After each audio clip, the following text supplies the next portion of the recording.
Welcome to Pefas Yokimau, the home of success. I am your host, Bishop Paul Munyiri. Today, I want to bring you part 2 of the topic, the power of positive parenting. And I want us to read in the book of Proverbs 22, verse number 6, that says, "Start children off on the way they should go, and even when they are old, they will not turn from it." Talking about the power of positive parenting. In part number 1, we began by seeing that parenting is the most important responsibility that God has given to mankind. That is the responsibility of shaping little children and helping them to be able to attain their destiny. And we also said that it is very important for parents to prepare well for them to have effective parenting upon their children.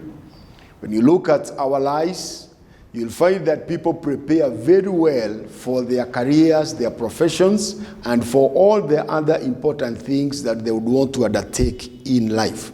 They go to school for many years, they go to college, they go to universities, some get first, second, third degree, and they continue learning and getting many skills that would enable them to do whatever they do well. And in a similar way, in parenting, it is the responsibility of the parents to make sure that they prepare themselves well to be able to bring up children in a way that they shall be able to succeed in their lives and also to attain their God-given destiny. And in part 1, we said that there are 3 main primary goals of parenting. One is to bring up children in a way that they will love God, they will fear God, and they'll have their trust and confidence in God. We bring them up to have good behavior, to have an upright moral life that will bring glory to God and also help them in their lives. And we said that most of the people that are born again today in most churches all over the world, they gave their lives to Jesus by the age of 20 years. And so it is good for parents to make sure that before children get to age 20, they have known Jesus, they have given their lives to Jesus so that they can be able to continue in the life of the Lord even after they have left their homes and they begin to stay by themselves. The second primary goal is to bring up children to become responsible citizens. People who can eventually be able to stand on their own even after they have left their parents and they begin to stay on their own. And one of the key things that could help them to become responsible is by helping them to form and develop a positive mindset, positive perspective to life, and even positive attitude from a very early age. The parents are supposed to show children that there is hope in life.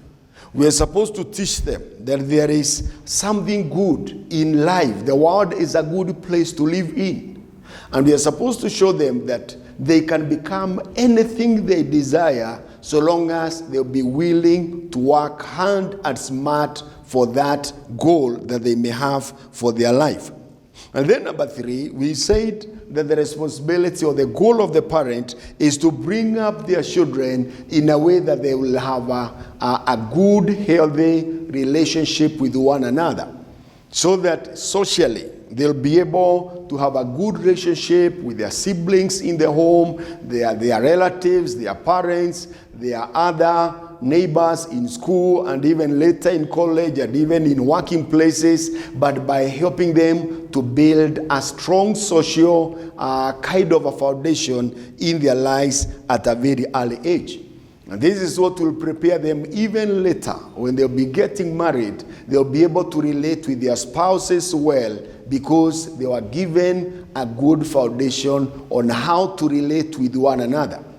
Many a time you'll find people, especially after they have gotten married, you begin to see them very selfish, very self-centered, because when they were growing up, they were never taught by the parents on how they can be loving to other people. They could have concern and care for other people. And even when they get employed in their jobs, maybe even in their fellowship in church, and even in their neighborhood, you find that many people do not know how to relate well with other people because they were never prepared well by the parents. What are some of the effects of poor parenting as we see it among many people? You'll find many people are irresponsible. Many people have very negative attitudes and perspective towards life. Many people cannot be able to socialize well with people at all levels, whether at home, in the neighborhood, in their working places, even in church. Why? They were never helped to lay a strong foundation for their social life in their life to come. And that is why you'll find many people in society today. Some people are very greedy. People treat one another with a lot of injustice. Some people are lazy, others are violent, like when they get married, they are violent against one another. You find many people cannot be able to bring up strong families because they were not taught how to relate well with one another. And you find that some people become very irresponsible and they cannot really amount much in life. Why do we want to teach about parenting, or why are we teaching about parenting? There are quite a number of reasons that I would want to give or just to mention. One is that there are those of us, maybe they have even finished doing parenting. But as we continue teaching parenting, we can be able, those of us that are a bit old, we can be able to see maybe where did we go wrong in the way we were parenting our children, or even the way we were brought up ourselves. Some of us, we went through a lot of criticism at home, and that developed low self-esteem. Some of us, we lack confidence because we were always shown our mistakes and we were never shown what we could do well. Our parents were always hurting our egos and our emotions and all that. And we find that many people do not have confidence to do what they are supposed to do. The others that were overprotected by their parents. And because of this, it became very difficult for them to be able to take risk because they were always warned by the parents not to try things, not to explore things. And because of that, they become even very undecisive in life. It becomes difficult for them to make a decision because parents did not give them the space for them to make decisions on their small things as they were growing up. There were others that were denied the chance to explore things and even to be creative. And because of this, when they grow up, even in their working places, they cannot be creative. They cannot have self-initiative.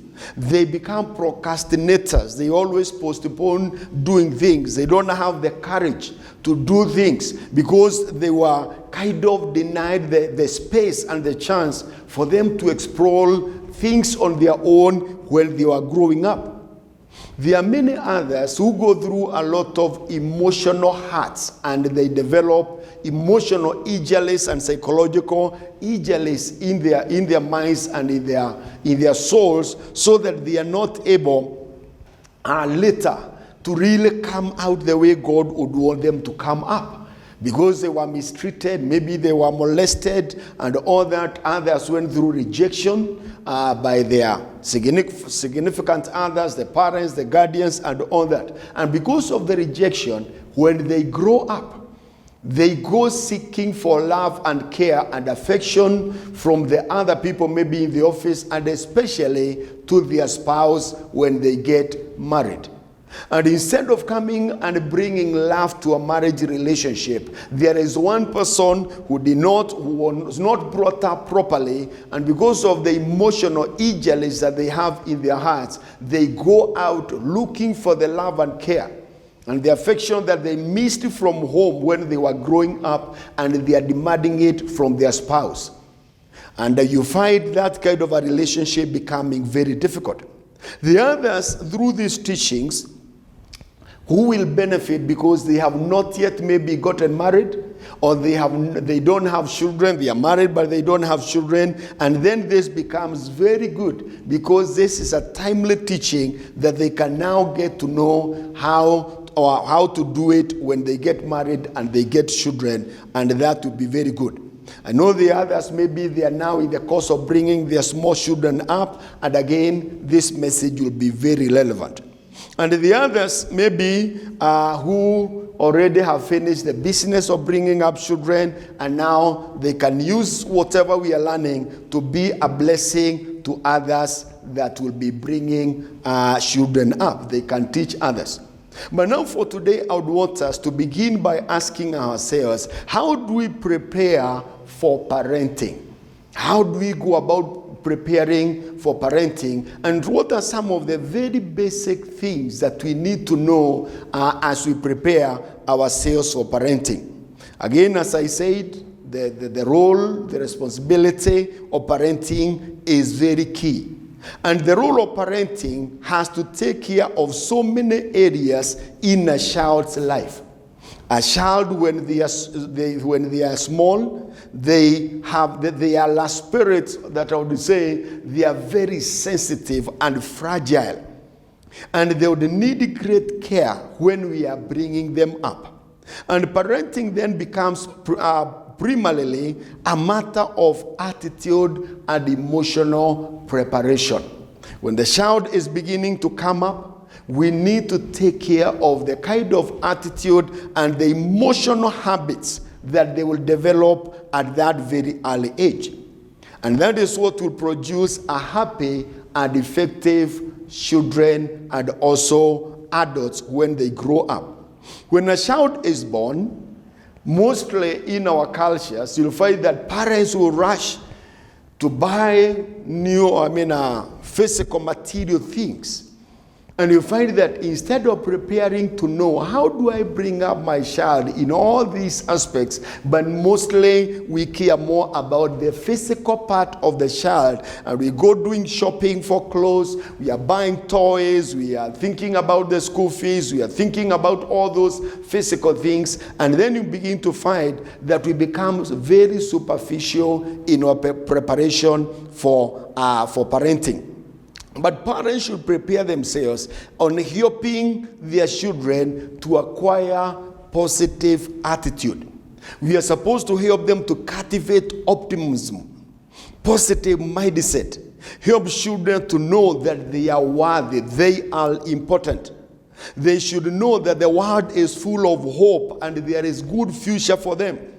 They are supposed to know that the world is a good place where they can enjoy themselves, where they can succeed. And good preparation for parenting does not depend so much on the level of income of the parents or even the level of their education. It does not depend so much on the things that we can be able to buy or the things that we may not be able to buy. But the key thing in parenting is preparing ourselves to become the good role model, good example to the child when they are growing up. And I want to mention just a few basic areas where parents are supposed to be good examples to their children. Number one is like in the area of patience. A child is supposed to see patience and long suffering in the lives of the parents. They are able to be patient with themselves, they are patient with one another, they are forbearing, they are long-suffering with one another at home. And when the child sees that, and they are brought up in an environment where patience is exercised, then they are able to build a strong heart in themselves. When they see the way the parents are patient with them, they are patient with one another, then you will find that the child will grow to be patient, to be forbearing, to be long-suffering. They can go through hard things, but because they have been taught by the parents, then they are able to forbear and to long suffer. They are supposed to be shown by the parents that life is not an event. Life is a journey. Life is a long process, that one may not need to take shortcuts to succeed or even to do whatever we do. What are some of the ways in which that we are supposed to teach our children that? They are supposed to see that whenever we have a goal, there is something we want to do, that we will patiently, as we continue to work hard, to work smart, and even to pray, that will be patient to wait until the right time for that thing to come. As we are driving with our children on the roads, our children should be able to see that as parents, as drivers, as motorists on the road, we have patience even with other motorists and other road users on the road. But the problem is, sometimes you'll see parents are driving with their children and they are breaking every traffic rule on the way because they are not patient to wait for the lights to turn green and all that, and then children begin to learn how to be impatient. Another area that we can teach our children by example is by accepting them. Acceptance by the parents.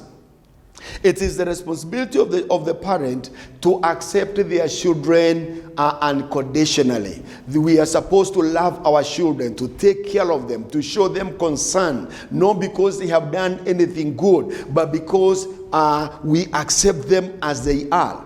And when they see this, then it prompts feelings of comfort and security in the life of the young ones. They feel that they are living in an environment of care, of security, and they'll not be feeling as if the home is not a good place to be. But you'll find, on the contrary, their parents will be criticizing their parents. They'll be always showing them their mistakes and all that. And that will bring lack of confidence to the child, and they'll be feeling the sense of not being accepted at home. But when you show your children acceptance, then they will also develop self-acceptance, and they accept themselves, and they feel they're important, they feel they are worthy, and that will be a very strong foundation for what they'll become in future. Another area is the area of respect. It is important for children to learn from their parents about respect. Parents are supposed to demonstrate to their children on how they respect one another. Respect their children, they respect their neighbors, respect their other church members, the ones they fellowship with. They respect the pastor, they respect the church, they respect their boss. And because of that, the child now will learn on how also to respect other people. And this, in a way, will evoke courtesy and admiration on the side of the child. The child will be stimulated to regard other people with consideration. And they'll begin also to respect other people and respect themselves. They'll have courtesy when they are dealing with people. They learn how to say thank you. They learn how to say sorry when they are wrong. But today you find that there are so many people who do not respect themselves because they were never taught on how to respect themselves. And when people don't respect themselves, that is why you'll find many people doing shameful things, even without caring what people think. Why do you think today we even have very senior leaders, even in the government, politicians, who can go in public and do shameful things without caring what the public will say or think? What is the cause of that?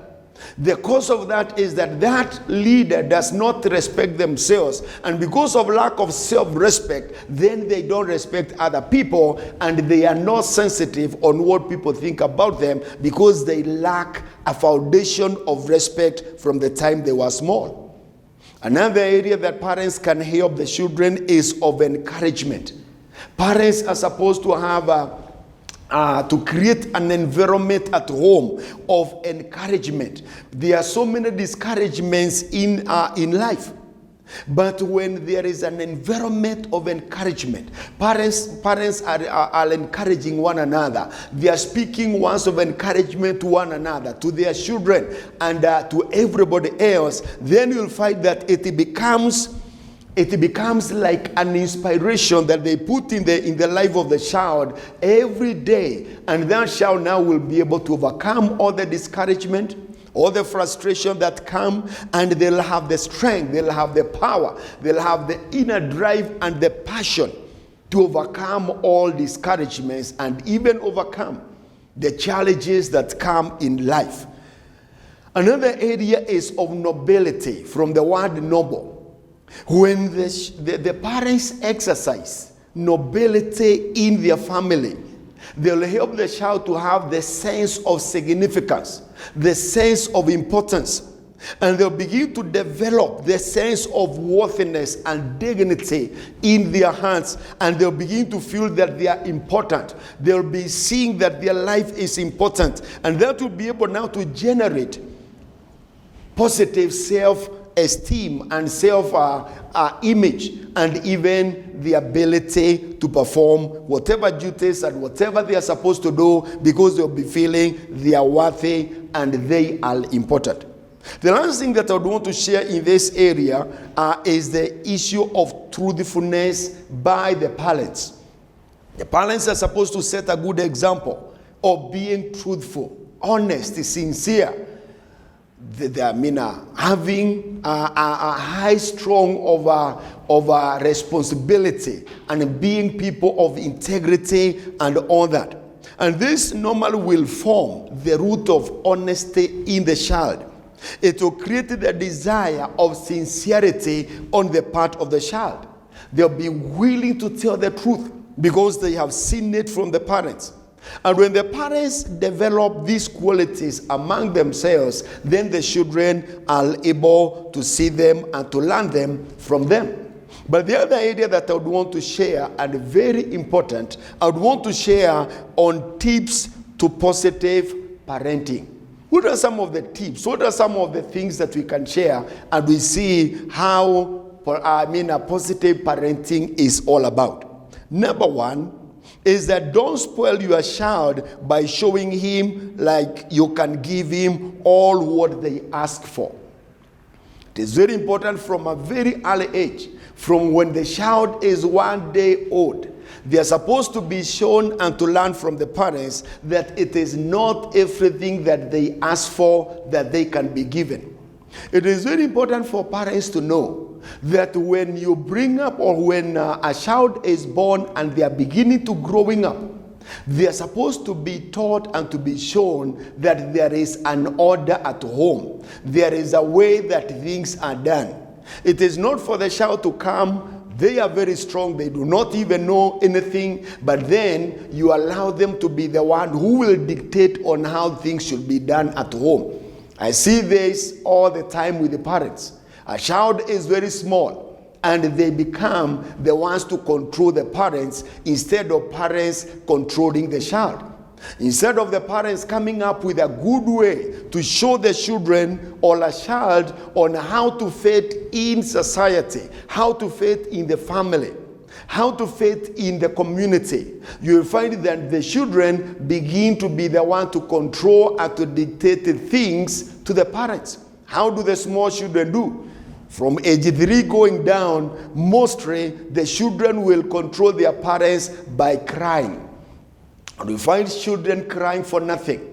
But it is important for the parent to know that they are supposed to train and to discipline a child from the time they are 1 day old, by showing them this is how life is lived, this is how things are done at home, and this is also how things are not supposed to be done. And the parent is supposed to come up with a way on how to be able to show displeasure to a child whenever they are doing things in the wrong way. It may be maybe closing your eyes, or even showing your facial expression to a small child who is a day old or just a few days or a few months old, and you show them that whatever they are doing is not right. One can even take a finger and use a finger to demonstrate to a child that you are beating them with a finger, to show them that whatever they are doing is wrong, even when they are crying without a reason. You have fed them, you have changed their diapers and all that. They are supposed to be content and to be quiet and sleep or rest. But many a time you'll find that the child will want to manipulate the parents through crying. And I see this all the time. You can see a parent, they cannot rest, they cannot have a good time because the child is demanding things, do crying, and the parents keep on the whole day, all the time. They are trying to silence the child, and the child then goes out of control, and even the life of that parent, you find it becomes miserable. Sometimes you are wondering, who is controlling who? Is it the child who is supposed to control the parent, or is it the parent who is supposed to control the child? And that becomes a big problem. And you find that the moment the parents continue to give a child everything they seem to demand for in the home, when they get to 3 years, 4 years, and they go to school, and they find that in school there are rules, there are things that must be done. They cannot be allowed to stay in class when they are crying. They cannot be given everything they ask for. Then you begin to find that the children become stressed, they become depressed, because at home they learn to be given everything. And as the children continue to grow, it is the parents, it's the work of the parents to show them that they cannot be given again everything, because it is not everything that is available. The parents are supposed to begin to teach the children that whatever they need, they can even pray that God may provide. They can provide the school fees when they want clothes, when they want a bicycle, when they want anything, that the parents begin to show the children that it is not everything that somebody desires or is always available. And again, the parents can teach them on how to depend on God from a very early age. During the holidays, before the schools open, it can always be a prayer item that God will provide school fees for the next term. Money may be even in the bank, but it is always good to remind the children and even the family that the schools are nearly opening, and we need to thank God that He's providing school fees. We want to thank God that we are here to get school fees so that we train our children on how to depend on God. Another tip that we need is that we are supposed to be firm with our children. And it is for the parents, let your yes be yes and your no be no. And do it in a loving way.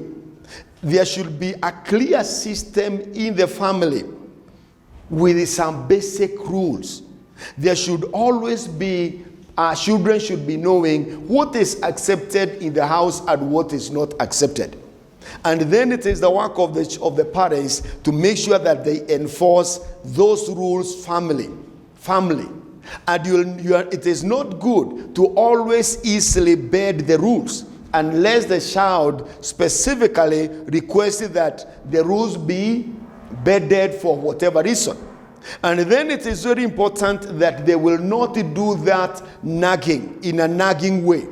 It is not good for them that it is a child who is crying and all that, so that the rules can be bent.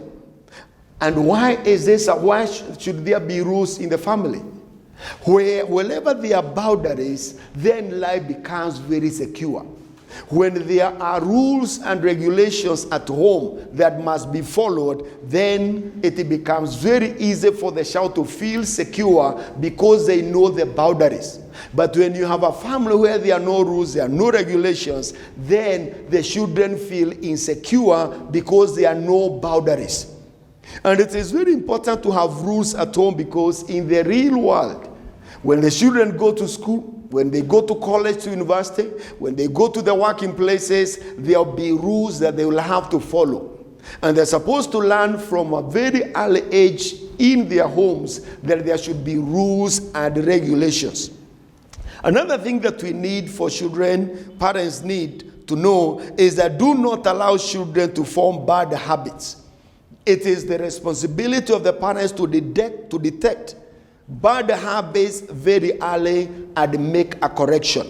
Sometimes you'll find children will begin to learn to tell lies, to be selfish, to be rude to one another or even to the adults.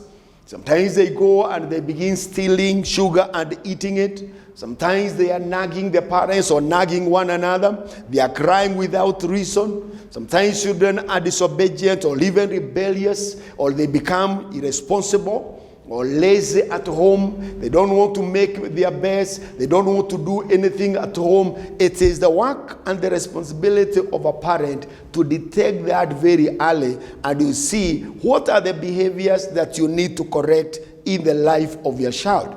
Another thing is that do not make your child to feel as small than he is. Sometimes you'll find that parents do not realize that children are growing. And we begin to show our children like they are small, and sometimes we even make them to behave in a stupid way when they are big, because we are always showing them like they are small.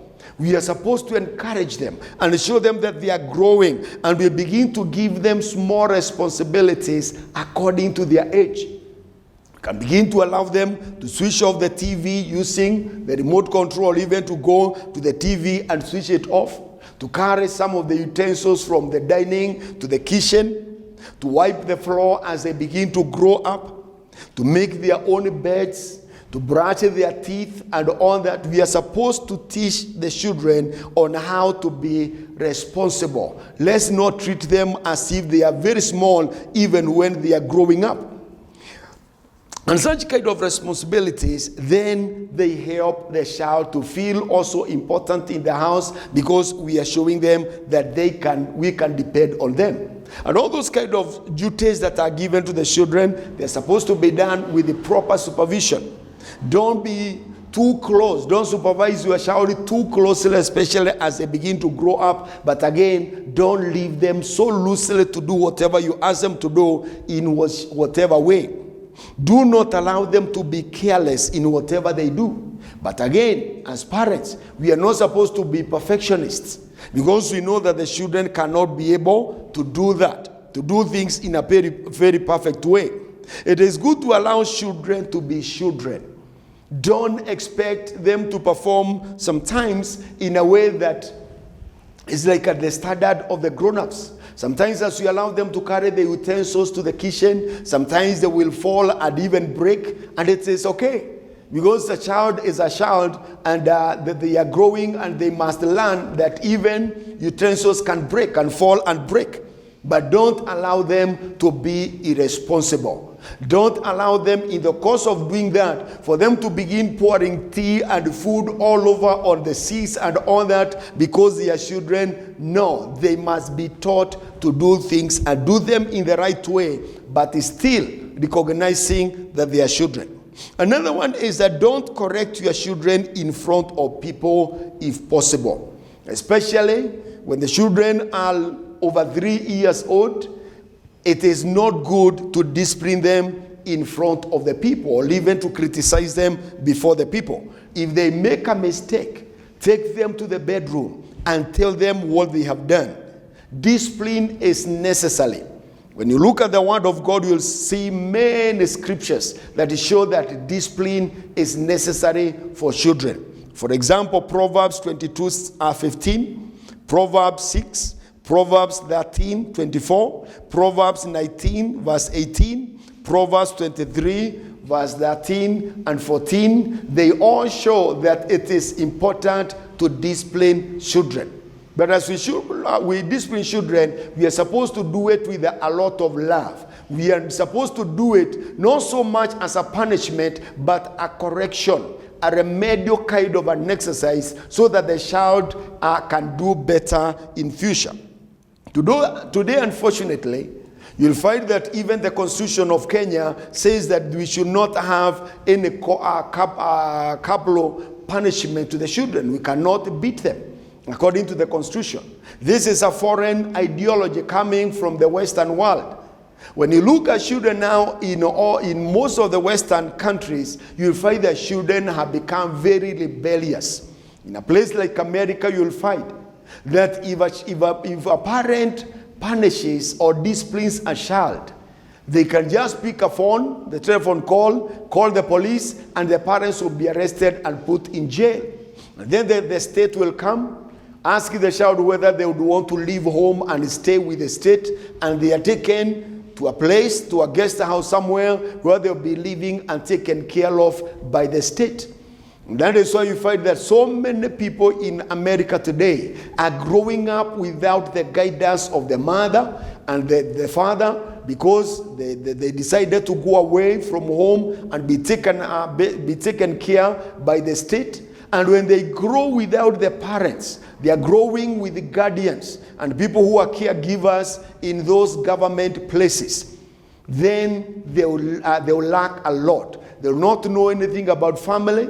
And when they grow up and they want to get married, they don't know where to begin. They don't know who a wife is supposed to be. They don't know what it is to be a husband. They don't know what a family is all about, because they grew up in a guest house somewhere. And this is what now is kind of becoming popular all over the world. And this is something that is not godly. This is a spirit of Antichrist that is trying to bring rebellion and to destroy the family institution, and it should not be allowed. But whenever we are disciplining our children, we are supposed to do it with a lot of love. We are not supposed to do it out of anger. If you are angry as a parent, you are supposed to give yourself time and cool down.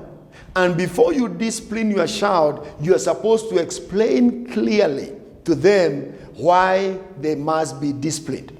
And according to the rules that you have made, you'll have said, if you do this and this and this, then these are the consequences. And you tell the child, today you did this, and these are the consequences. This is the kind of a discipline. Or sometimes you even tell them, you are guilty, but I forgive you. Tomorrow, don't do it. Something else is, never talk negative about your child to other people, and especially in front of the child. What that will do is it will erode the self-confidence and the self-esteem that a child is supposed to develop. And they begin to develop a negative self-image, because that is what you are telling them before the people.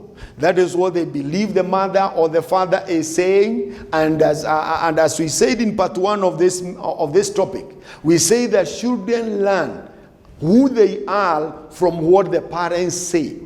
When you tell your neighbors or other people the wrongs about your child, you are criticizing them before the people, then they believe your word. And even the neighbors and the other relatives, they begin to tell the child negative things against themselves, and they believe it, and then they develop low self-esteem and self-image, which finally will make them not to be successful in their lives. And they begin to feel unworthy, they begin to feel inferior, and this makes them to develop inferiority complex at the end of the day. Another area is that you are not supposed to overprotect your children to consequences. Don't always protect your child from consequences. Sometimes allow him to learn the hard way, especially as they begin to grow. Be protective, yes, but don't be overprotective. Give them some freedom to explore so that they also develop confidence, as we said. Allow them to be creative. But in the process of that, you may find a child climbing a tree, maybe just a little bit, and not very high height, and in the process, they fall. Allow them to fall. As they are playing around, allow them to fall sometimes, so long as it is not something that will injure them. And through such consequences, they learn to appreciate your advice when you are telling them not to do this or the other. But as you allow them to explore, then you help them to become creative, to have the courage even to take risk in future and all that. But when you become overprotective, then you'll find your children cannot have the courage to do things. They'll become indecisive. They'll develop the sense of always procrastinating things and all that. Another thing is that don't nag your child. Children, like anybody else, they get bored when they are nagged by the parents. You are supposed to give clear instruction, and you ensure that your instructions are followed. Don't keep repeating the instructions and warnings. And the mothers normally are very, very notorious of this. They keep on telling the child the same thing many times, and they are doing nothing. Giving warnings to the child many times, and they keep nagging the child. A parent is supposed to tell the child once, an instruction once, and be firm. Let them know that you are firm. I'm not talking about shouting, but they are supposed to look at the whole of yourself, even through gestures, and they know that the mother is firm on what they have said, and they are not changing whatever instruction, whatever warning they have given to their child. But don't nag your child. Another thing is that don't make rash promises to your child. Children feel let down by the parents when you give them a promise and you don't meet. Then you become a bad example of telling lies. A child then gets to a level where they know that my mom, my dad do not keep their words. And then in the process, because of failing to meet the promise, then the child also learns how to tell other people things that they already know they are not committed to fulfill. Another one is that don't tell lies to your children. And this is normally where you find that parents, they'll be telling their children lies as a way of seeking for cooperation. Maybe a mother is leaving home and the child is crying, and they begin telling them, I will bring you sweets, I'll bring you biscuit. And the mother knows that they are not committed. And whatever they are saying is not true. They are only seeking for cooperation from the child. And then the child learns on how to tell lies because they have learned from the parent. And even the parent telling a child a lie is a sin. It doesn't matter whether you are telling a grown-up or whether you are telling your own child something that is not true. It is sinful before God. And then it becomes destructive in the life of that child and even your own life in the days to come. Another idea is that don't try to get very satisfactory answers from your child. Sometimes you'll find that a parent is coming, maybe a child has done something that is not good, and they are asking the child questions, and yet the child cannot be able to explain himself adequately. They do not have all the knowledge. They are limited in the information they have. They do not have the words enough to explain the situation. And yet the parent is beating them and asking them to give explanation to some things. Something else is don't be inconsistent. When you are inconsistent with your child, it confuses the child. And the child begins to lose faith and confidence in you. A parent is supposed to be principled. You are supposed to have the values that you stand for. And whatever you stand for, then be consistent. If this is the thing that is not acceptable in their eyes, off or at home, then let everybody know that that is not acceptable today, tomorrow, and even in the days to come. And they should learn this from the parent themselves by being consistent. Something else is don't put off your child when he asks questions. If you keep on putting off your children, then they'll stop seeking information from you, and they begin to seek for information from other wrong sources, especially on matters to do with sexuality. It is important for the parent to explain to the child at their level. As the child continues to grow, when they ask a question, then give them the answers at their level, because they are learning, they want to learn, and that is why they are asking a question. Children will have a lot of questions. They have not understood how the world works, and they want to learn from the parents. And it is important for the parents to always give their children quality time, so that they can ask you anything, you can fellowship together, you can enjoy your time together, you put everything else aside, you switch off your TV, you stay away from adults, maybe who may keep you busy, and you ignore your child. Be there for your children. When you are there for your children, they feel they are important. When you ignore them because of the neighbor, when you ignore them because of the TV, then they know that the TV or the neighbor is more important to you than the child is to you. The other thing is that don't tell your child that his fears are foolish. Many a time, parents and even adults, we do not understand the children. When they say that they are fearing darkness, they are fearing the height, they are fearing animals, they are fearing insects or even strangers, sometimes it looks foolish to the eyes of a grown-up. But what parents need to know is that those fears are real to the child at that level. And what the parent is supposed to do is to offer protection and assurance that so long as they are with the child, then the child is secure. Something else is that don't suggest that you are perfect or infallible to your child. The child will be so shocked when later in life they come to discover that you are not perfect. And show them that you are natural. Let them see that you are real to the child. Show them that you are limited in knowledge. You are limited in strength. You are limited in finances. Show them that you can even make mistakes and even say sorry when you make mistake. Don't forget that children like to explore, as we mentioned earlier. They cannot learn without exploring. They must explore, and sometimes they will even make mistakes. And it is for the parent to give children room for exploration. And as they explore things, sometimes it will be costly. You'll buy them a toy, and before long, especially for boys, they come and dismantle the toy. Why? They want to know the engineering and the idea behind the toy.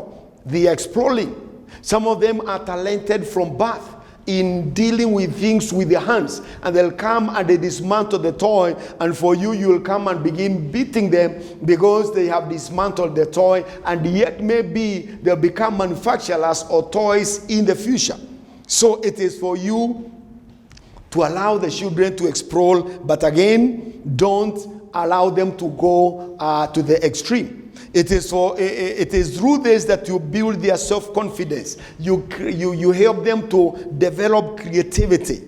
But then do not allow your child in the process of exploring to become careless or irresponsible. Or even they go to the extreme of becoming destructive and doing things that should not be done. Or they begin to show bad manners. There has to be a good balance and all that.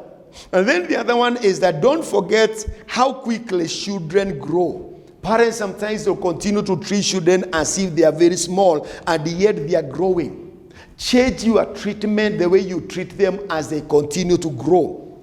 Begin to give them more and more responsibilities, as I mentioned earlier, as they continue to grow. Another one is that don't forget that children cannot thrive without a lot of understanding and love. I think this is the most important thing that I'm continuing to repeat again and again. Understanding and love. You must be eager to understand your child. Take time to learn them. Because every month, every 2 months or 3 months, you'll find that the behavior and the expectation of the child begins to change. From the time they are 1 day, by the time they are 3 months, they will change how they were behaving. By the time they get to 4th month, 6 months, a year, 2 years, 3 years, 6 years, 10 years, they keep on changing, and their behavior, the expectation continue to change. And so it is the responsibility of the parent to continue studying and learning the child, and they know how they are supposed then to treat them and all that. And as I mentioned in the beginning, parents should prepare. Let them learn. Let them buy books that can teach them on how children behave at the different levels, and even the psychology of the children, so that they are able to know how to go about it. As you show your child love, it gives them assurance. It tells them that they are important and they feel secure. And then you will also learn how to love other people when he has received enough love from the parents. Another one is that don't compare your child with other people. This is the last thing I will share because of time. Many a time, parents compare their children with other children, with their siblings. They begin to say that, John, you are not as intelligent as Jane. Jane, you are not as good in games as John. Or James, you are not as good in a particular area like so and so. We need to know, parents need to know that all children are unique. God has brought them to this world for different purposes. And because of the purposes that God has for each one of them and the destiny that he has for each one of them, then God has invested various talents, various abilities, various interests in the children. And they can never be the same.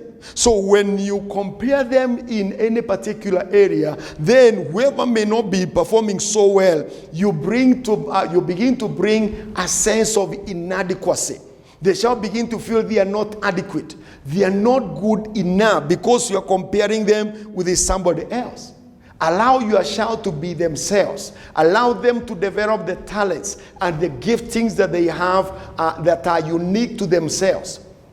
Today, you'll find that many young people are even beginning to develop careers that are unconventional. In the past, there were careers that were very conventional. Careers that people always thought that these are really what people should learn. But today you shall be able to find that many people are beginning to develop careers in athletics. They are beginning to develop careers in music and in other things that look unconventional. I have my own brother known as John, who is older than me. His son, when he was in primary, developed very strong desire for soccer, football. Until by the time he was in class 8, when he finished class 8, they sent him to UK, United Kingdom, for high school to go and do a diploma in sports. And today he is doing a degree in UK of sports, something that looks very unconventional to many people. But we need to know that the world has changed, and now we should encourage the children to become whatever God has gifted them and talented them to become. And so in summary, as I close, what we are saying is that there is power in positive parenting. If we can train our children to become who they are, they feel they're important, they feel they have the ability, they develop positive self-esteem, then they can succeed in life. We as parents are supposed to set good example to them, and we are supposed to help them to develop a healthy emotional and psychological well-being that becomes now the foundation upon which they develop all the other things. It is for us to develop our children so that they can become what God has always desired to become. But for this to happen, parents, you must take time to prepare yourself. You must read books. You must spend time with your children. And if you follow all these tips that we have shared today, I want to believe that God is going to bless you, is going to use you to bring up a generation of giants, of people that can do great things for the kingdom of God and even for themselves, all to the glory and to the honor of God. Otherwise, I would want to say a word of prayer as I close in the name of the Lord. Father, I thank you for the viewer. I pray the Lord, as they bring up their children, you shall give them the wisdom, the understanding, the knowledge, oh God, the revelation on what they are supposed to do, that they shall bring up their children that will be successful, that will be able to reach their destinies, oh Lord, all to the glory and to the honor of your name. I thank you, Father, for all things. In Jesus' mighty name I pray. Amen. May the Lord bless you. Thank you for listening. Until next time, shalom. God bless you.